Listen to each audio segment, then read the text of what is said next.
So, you want to ask the question, or you want me just to get into it and go? Oh, sure, we can start off with a question. That'd be, if that's, are we ready to go? Is that, you good to roll? Okay, Okay. ready to go. So, sir, one of the first things we wanted to start off with, we know that you have been a lead for national security war games for a number of years. And part of those war games, as we understand it, is cyber operation. We'd just like to ask, how have you seen that cyber operation aspect of those war games and our national security exercises? How has that evolved over the years that you've been in that leadership Okay. position? Well, I started in 2004. And of course, now the war game that I'm involved with is in the Pacific. And the scenario is based upon a Pacific scenario. I won't go into any more detail, but then we're looking at year 2030. Sure. And we're looking at a multi-domain construct. So this is air, sea, land, space, cyber, and human. And so this is the part that has really changed. When you think about going into Desert Storm, I would say that what we did is we deconflicted among domains. Well, now we realize that they've got to be totally integrated, interoperable, and everybody needs to understand. But as you get into these different domains, then there's some challenges. But I think the part that should steady you is to knowing that people are waking up to the fact that we definitely have some vulnerabilities. And during the year 2007, there were two wake-up calls. I was doing a cyber war game, and I also had the Unified Engagement war game. And if you remember, the Chinese, a direct ascent ASAT, that was new and different compared to the way the Russians operated. The number two thing was what happened in Estonia, and how when it was a cyber attack against Estonia. And what we do in the war games, we do a building partnership capacity. It's unclassified because not all of obviously the Five Eyes, we can go to a higher level, but with the other allies, we can't. And so Estonia was our choice because we wanted to be in the Baltics. And I'd asked our former chief at the time, General John Jumper, since he's the one that got me into wargaming when I retired in 2003, and I started in 2004 with this. And it was just amazing that what was shared. They shared the tactics, techniques, and procedures of how Russia took them down, and it really surprised them. Now, there was a lot when that happened that we learned from it through them. And obviously, when it got back into our system, what did we do with it? We raised the elevation of the need to know to a higher level, and that is a real concern that we're going to have to still deal with. Is unfortunately, we have not found the solution, because it really needs to be about the need to share versus the need to know, because we need to share all these capabilities.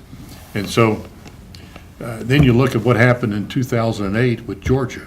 So the first kind of the cyber attack against a country by a state actor, you know, whether we can prove it or not, and that's the other thing about cyber. You get plausible deniability, or what is the proof, and that's another aspect that we really need to be working, is that, how do you attribute?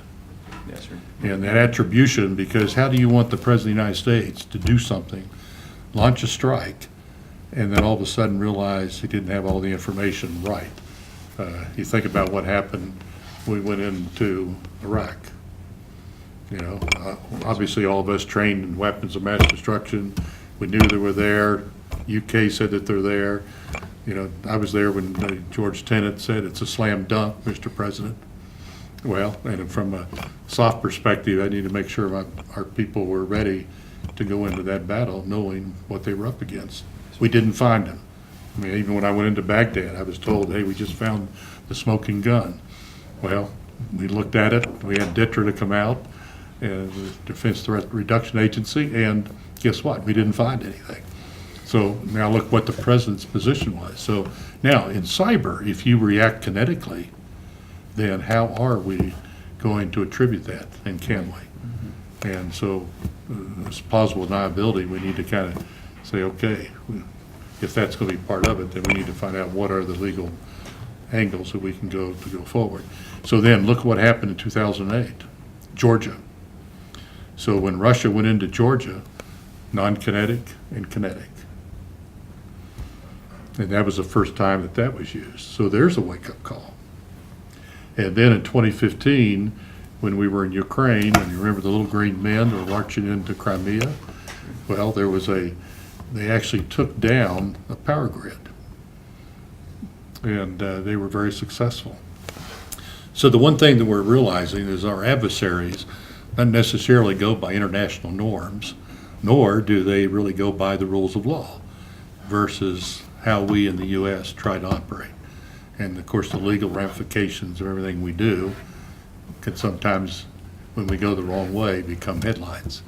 And so how do we work in this new environment? So this is why it's going to be very important that we have people that are well steeped in what cyber brings to the warfighters. And I know that you'll probably ask, later, what you see as the way going forward.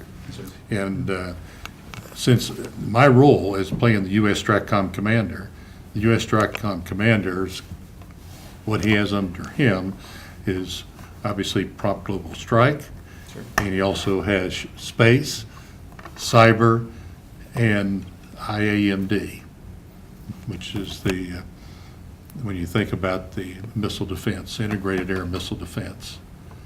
And so think about how cyber could play in those different areas of great concern to him.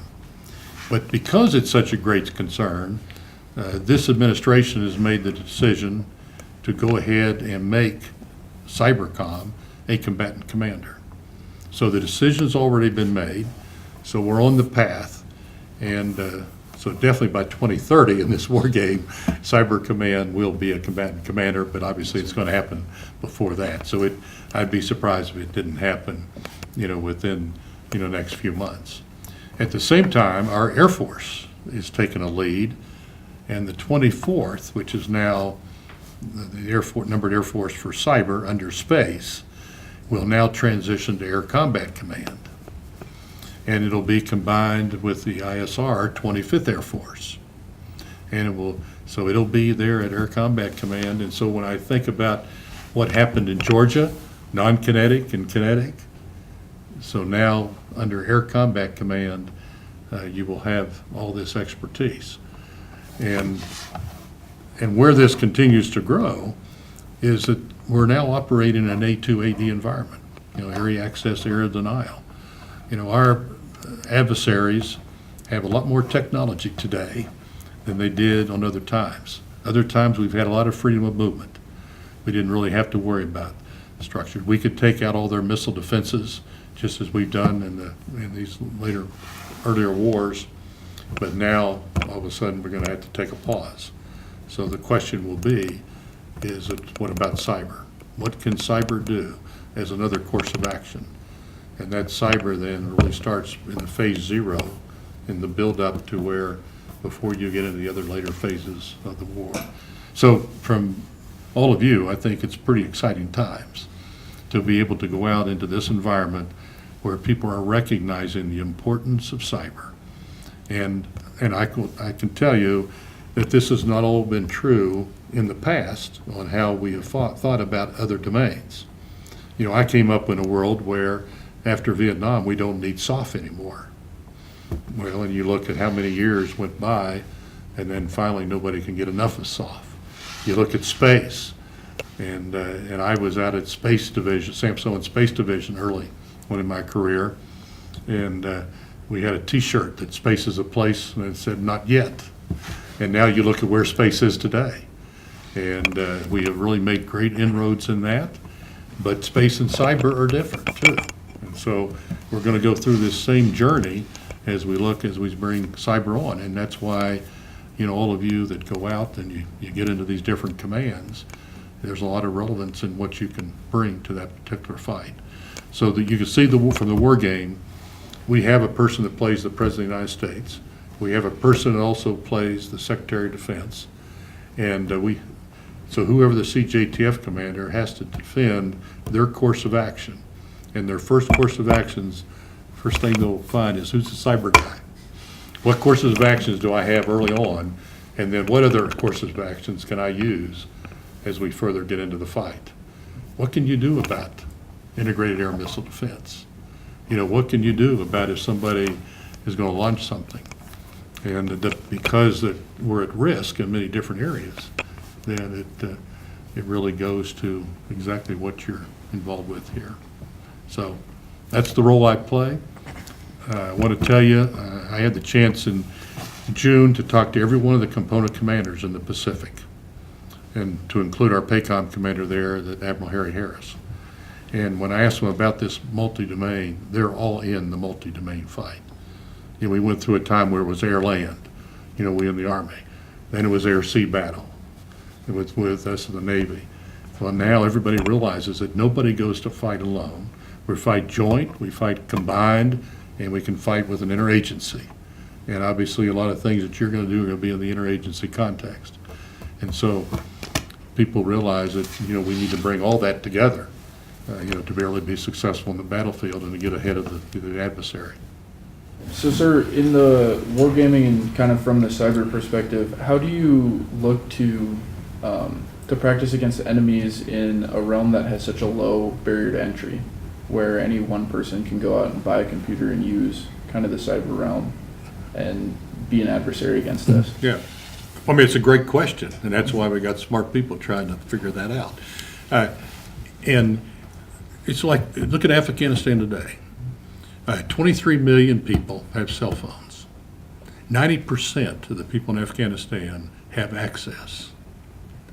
And they are the fastest growing nation to be able to, on those capabilities. Now, you wouldn't have thought that of Afghanistan. When you look at the Iranians, there was they had 24 hours to bring everybody together for a demonstration, and over 1 million people showed up. 24 hours. And then you think about it, so the low entry to barrier is exactly what we're up against. And so how do we protect our forces and services as they go forward? When you think about the relevancy of all of our different weapon systems, and if those weapon systems are put at risk because of something from there, then there's something wrong. And those are aspects of this that we all need to be dealing with to say, how do we protect? From my standpoint, it's similar to how you do in space. You need to have space situation awareness. You need to have cyber situation awareness. The next stage is protection. And then the same thing with cyber protection, space protection, because if you want to think about offensive ops, you better have these two in order, because we in the United States are far more dependable on space and cyber than our adversaries. And our adversaries are getting smarter all the time. We used to have, like I said, the comparative advantage of everything we did. But look what has happened. We have the new director of the Defense Security Service. It was a 30-year person and one of his jobs at the CIA, if you remember the Aldrich Ames, when he was a spy. And he is now the director. So just think of that, a director, CIA, and what he worries about is how much of our technology and intellectual property that we're actually losing to the adversaries. So we got to be able to protect our systems, and we can't allow exactly what these people at low entry. We need to really fix that problem, because the results of that are really grave upon our capabilities. And so those are aspects that are very key to our success, especially to work in this A2AD environment that we're into today. So. Thanks, sir. Thank you, sir. So when you think about companies like Amazon or Google, a cyber attack against one of these tech giants could have huge implications for national security. How does the military coordinate and cooperate with private industry for a more secure nation? Yeah, well, this relationship with the industry is key. It was key on the space side, because when you look at space capabilities from our commercial launch areas, the commercial satellites, we need to find a way that we can better collaborate with each other. Same thing with cyber. I mean, look what has happened on cyber. I've already been hacked by OPM, Officer Personnel Management. You also have the Veterans Administration, and I'm in that. Equifax just came out, and they've been hacked, and now I've been told to get all your place, and you better put that stuff on hold. And so, this is happening. Now, to them, they're really motivated because this is a profit margin that they have to deal with. We need to find ways that we can work closer with them because they're faster than we are. The frustration that we have within the military is we got a POM process, the projective, the program objective memorandum, so 5-year plan. And then look how many things happened during that time, everything from continued resolutions, to what happened with the Budget Control Act, sequestration. Well, with them, they could not stand the time to wait. So they're out there, making decisions right away and investing money. And since we got a longer time to ever get to a market, and by the way, by the time we ever get to the market, it's outdated and it's not relevant to what the current, threat is.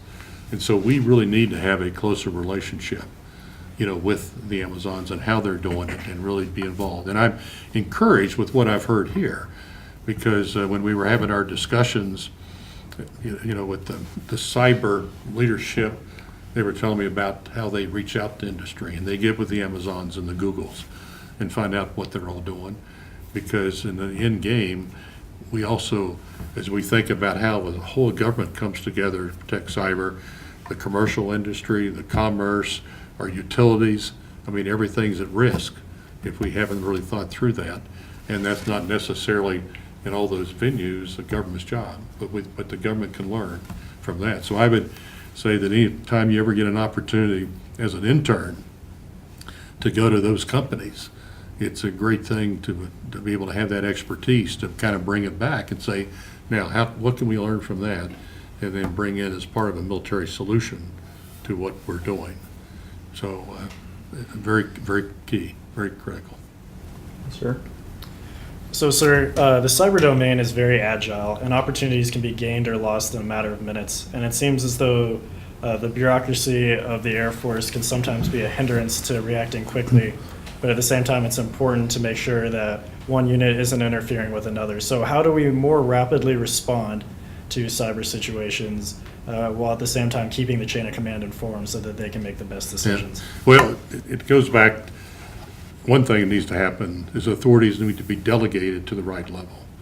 And my contention is they need to be delegated under certain circumstances. And I've been very clear on that, during my time, that under these circumstances, that authority be delegated to the CJTF commander so that Combined Joint Task Force commander can operate, during the time frame that he needs to. Because if he can't operate during a quick time, then what happens? Our people at risk. And I'll give you an example. This is over 20 years ago. I won't go into the details of it, but we had an opportunity to working with AIA, Air Intelligence Agency in San Antonio, to come up with a course of action on how we would take down a certain country. So I won't go into any more details on that part of it. However, we rehearsed a cyber initiative to how we could isolate the commander. If you isolate the commander, then the commander cannot give direction, to his people. In a lot of these countries that we go into, they wait for the commander to talk before they do anything. There's not a lot of initiative used in some of these countries, but because they have to have that, firmly in their mind that this is exactly what the commander wants me to do. So we felt if we isolated him, then we take care of the problem. He can't be part of the solution set, so when things start happening, now we're in advantage. The other way that we would take care of him is do a double tap. So as I'm looking at you, I want 2 shots to the head. So at the last minute,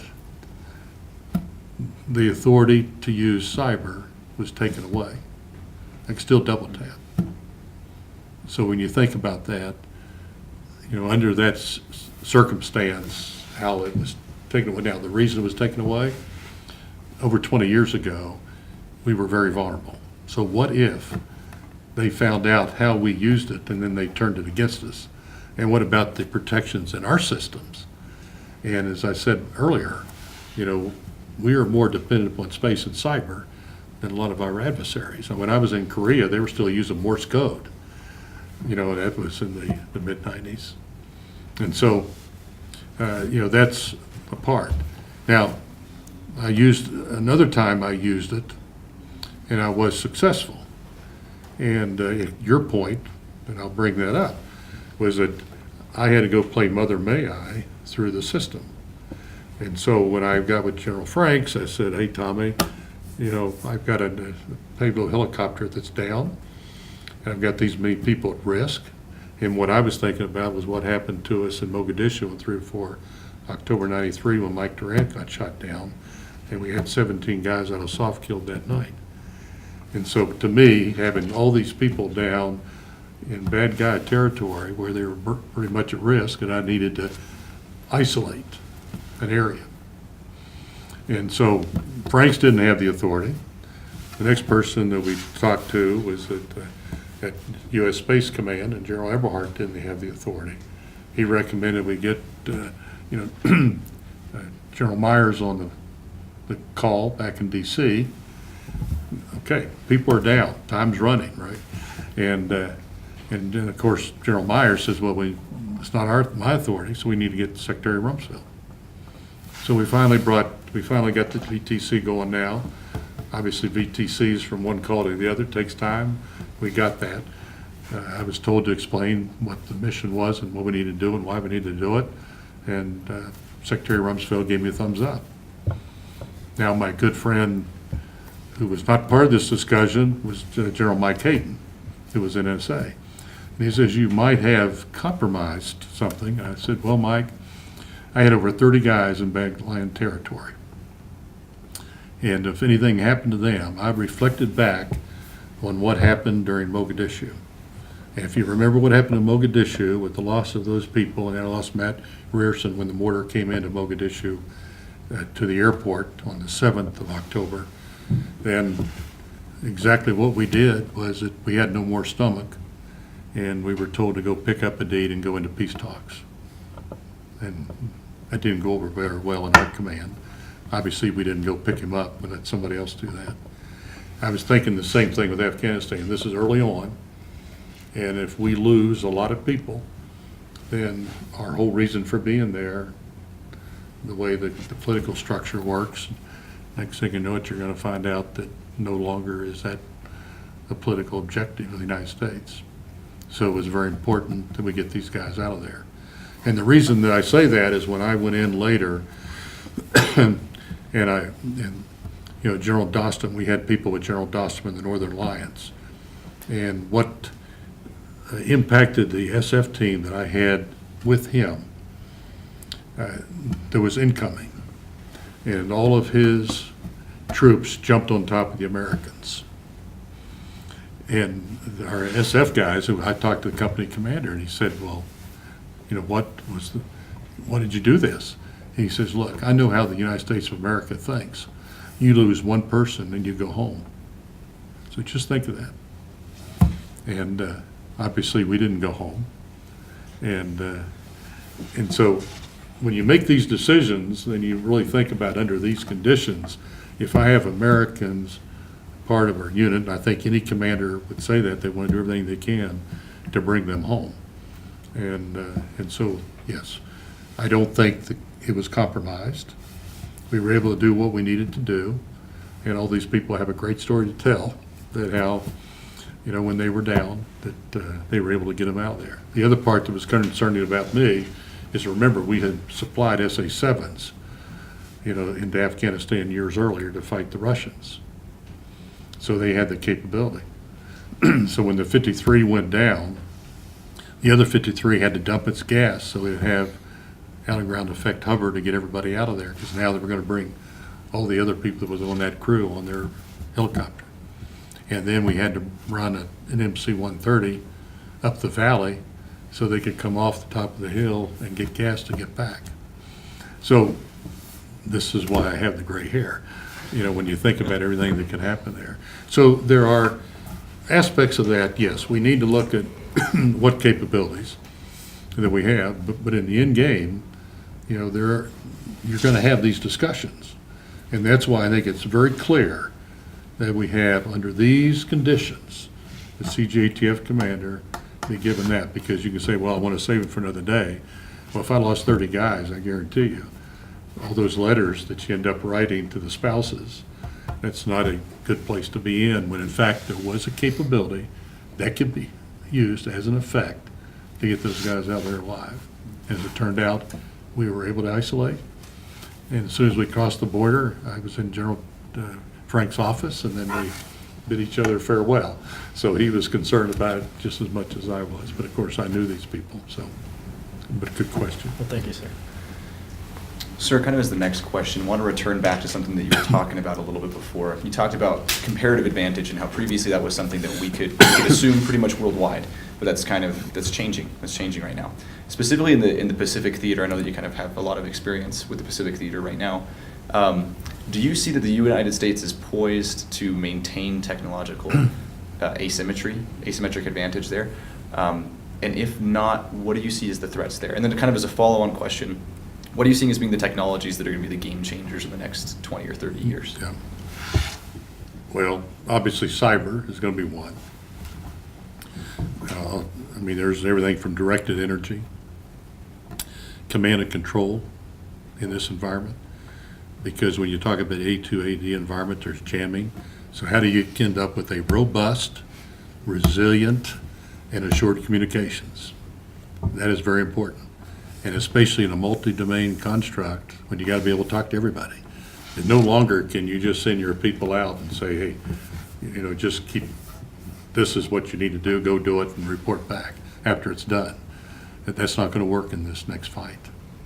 And I'll give you just a quick example. When we went into Haiti, and if you remember, during the role that we had at on the special ops side of the house, we had all of the pre-assault fires, and we also had everything at 2,000 feet below. And we had pre-engaged targets that we were going to take out, you know, prior to actual the H hour. And we had already launched. I was in our command bird that was overhead. My counterpart, who was my boss, was Colonel Pete. At that time, it was Brigadier General Pete Schoonmaker, and he was on the USS America. And so, from the standpoint of everything that was going to happen in the air, then he says, "Okay, Charlie," he says, "that's your control. I'm always in command, but you're in control of all that." And I get a call from General Shelton, who was the Task Force 180 commander on the Blue Ridge. And of course, I know the Mount Whitney, which is was the command ship that he was on. And we got a call that we just, at that point, everything had been secured that we could actually come in. We were going right to negotiations because we had some of our top diplomats that were in there working this right at the last minute. But what he was concerned about is, did I have comms with the gunship? Because the last word the gunships had is that once we get down here and at this hour, we're going to go in and take out this, this, this, and this. And of course, being on the 135 command ship there, the guys on board said, "Sir, why don't you just tell them that everything you said is garbled and we're going to continue as fragged?" Well, obviously, we got in touch with the gunship and turned it around to go back to Hurlburt. And when I went on to the Mount Whitney to see General Shelton, he says, "I was sure glad you had contact with that gunship, because if you hadn't, I'm not sure you'd have kept your," at that time I was a one-star, "and I'm not sure I would have even been looked at for future opportunities." When he became the chairman of the Joint Chiefs, and then I was nominated to be the SOCOM commander, when I first met him, he flashed back to that point. He says, "You know, you wouldn't be in this position, I wouldn't be in that if you didn't have control of that gunship."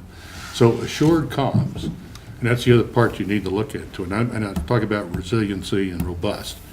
If you have a single node failure in anything, that is not a good place to be.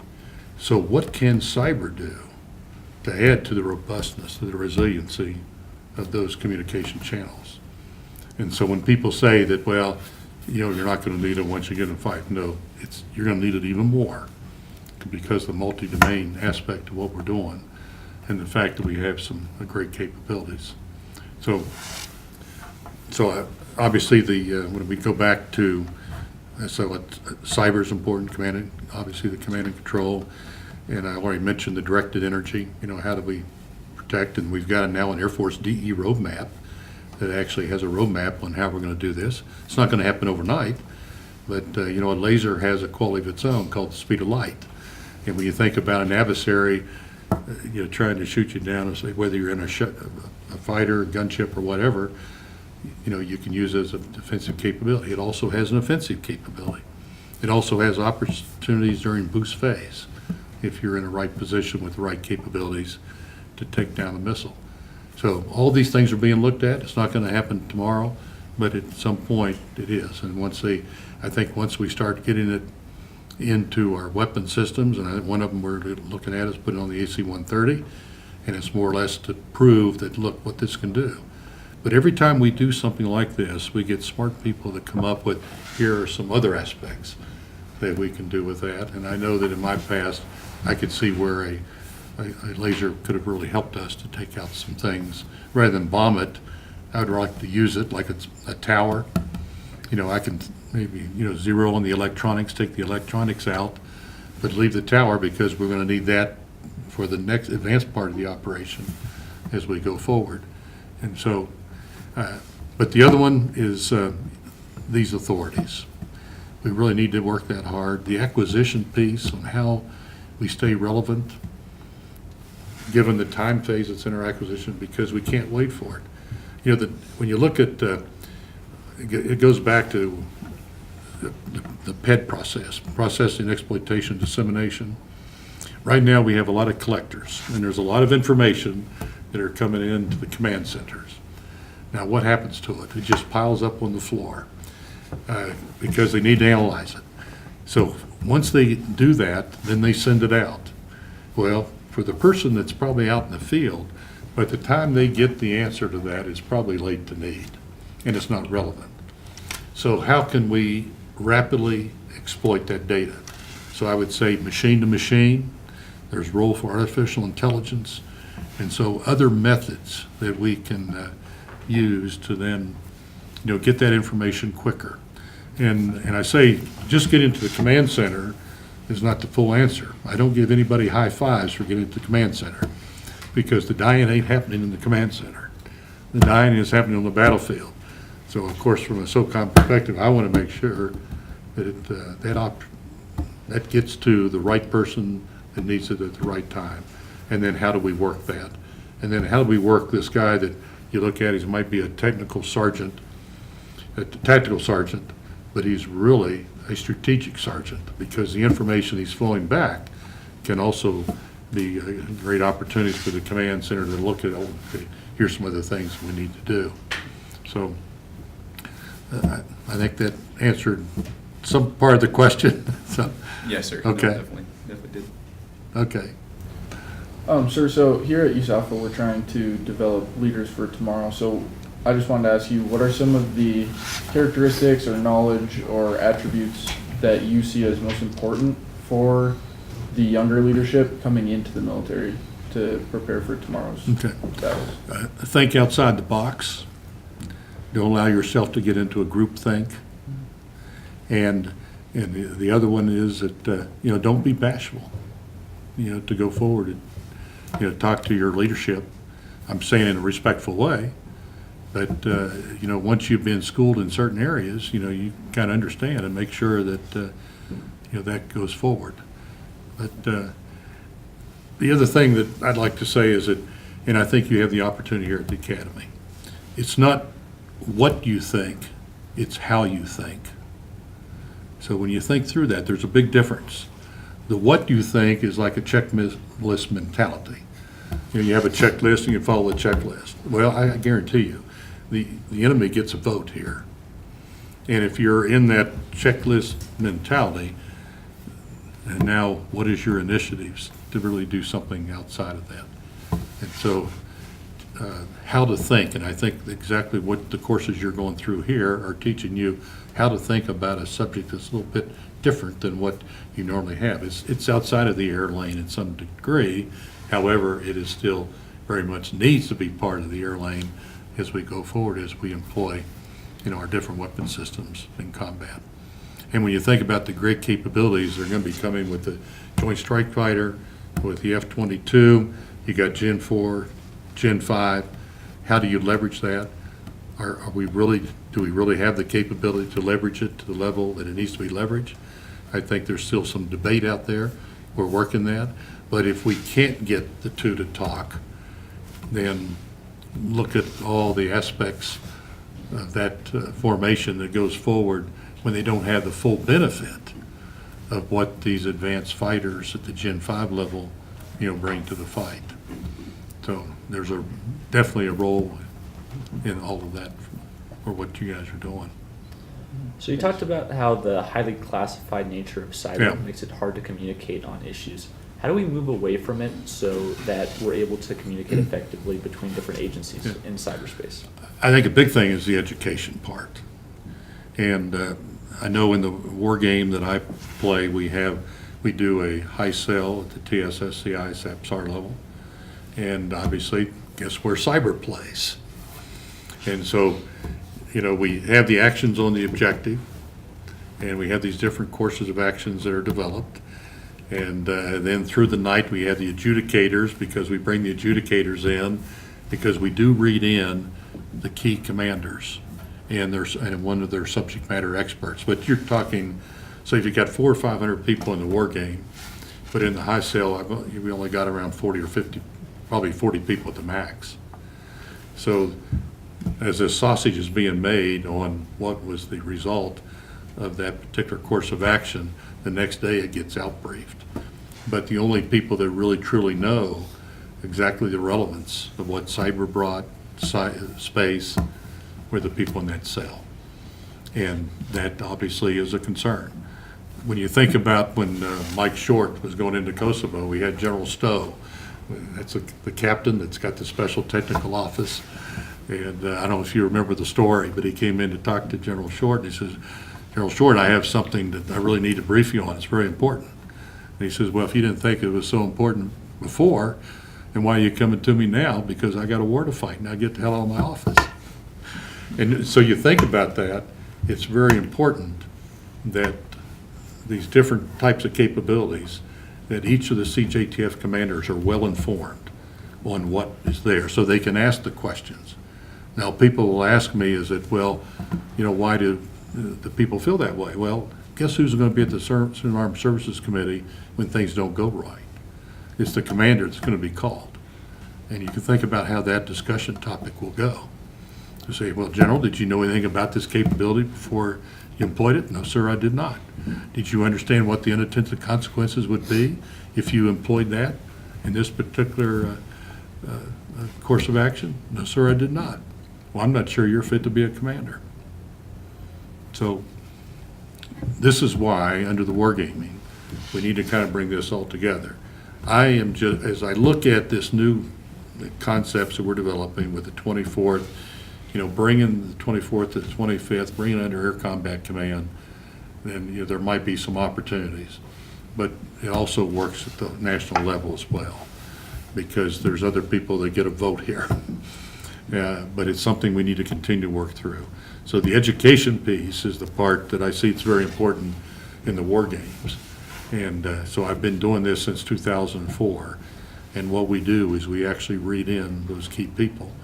And so as more people are read in, more people that have the expertise and kind of the secret sauce for success, then that'll be very important. So just think about, the role that all of you can play with that. Sure. Am I getting a hook? Well, thank you so much, sir. We really appreciate you answering our questions. It has definitely been enlightening to talk with you today. I think all of us could probably agree about that. Yeah. Well, I'm not going to go away, so I'll be back. And I want to see the improvements that are made after what I was briefed up today. I'll be back in April, and I'm seeing that there's going to be more of the industry collaboration, Sure. the more that what all of you do to go out and do outreach, everything that to include the competitions, the team that comes together. So I will carefully follow all of that, and we'll see, what we can do. As you well know, the class of '68, we're making our contribution as our 50th year is going to be for the cyber team. And I see a lot of the relevance just by making this trip today to see all of you and having the opportunity to see that some of the great capabilities are coming on forward. I was also, I really appreciate the fact that we're going to have a TSSCI facility Yes, sir. here in this building. And then, so I look forward to coming back in another venue and where we can have some of those discussions as well. So, Well, thank you so much, sir. We won't disappoint you. okay, I know that. Okay, keep the faith and keep making progress. Sir. Thank Yes, you. sir.